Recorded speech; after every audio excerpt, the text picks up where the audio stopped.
క్రీస్తు విరోధి ఆత్మ ఇదొక దుర్బోధ. క్రీస్తు విరోధి ఆత్మను ఎలా గుర్తించగలమంటే, యేసుక్రీస్తుకు చారిత్రక ఆధారాలు లేవని వీరు బోధిస్తారు. క్రైస్తవులకి ఇతర మతస్థులకి ఒక పెద్ద తేడా ఉంది. ఇతర మతస్థులు ఆయా మతాల్లో పుట్టారు కాబట్టి ఆ మతం తాలూకా మత గ్రంథాలను, దేవుళ్లను నమ్ముతారు.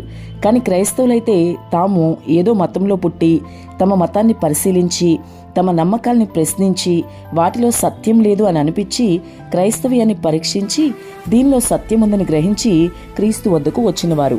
యేసుక్రీస్తుకు చారిత్రక ఆధారాలు లేకపోతే ప్రపంచ జనాభాలో సగం మంది ఆయనను ఎందుకు అంగీకరిస్తారు?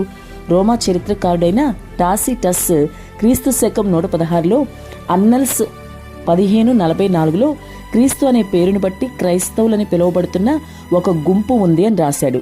ఇంకా క్రీస్తు శకం 112లో ప్లినీ క్రైస్తవులంతా కూడుకుని యేసుక్రీస్తును దేవునిగా భావించి పాటలు పాడతారు అని కూడా రాశాడు.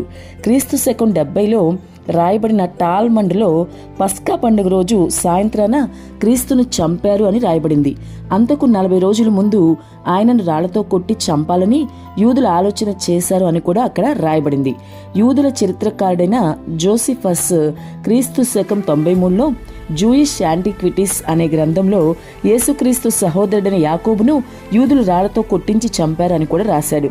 యేసుక్రీస్తును సిలువ వేయమంటే పేతురు పిలాతు అంగీకరించలేదని యూదుల పట్టుదల వలన సిలువ వేయాల్సి వచ్చిందని కూడా రాశాడు.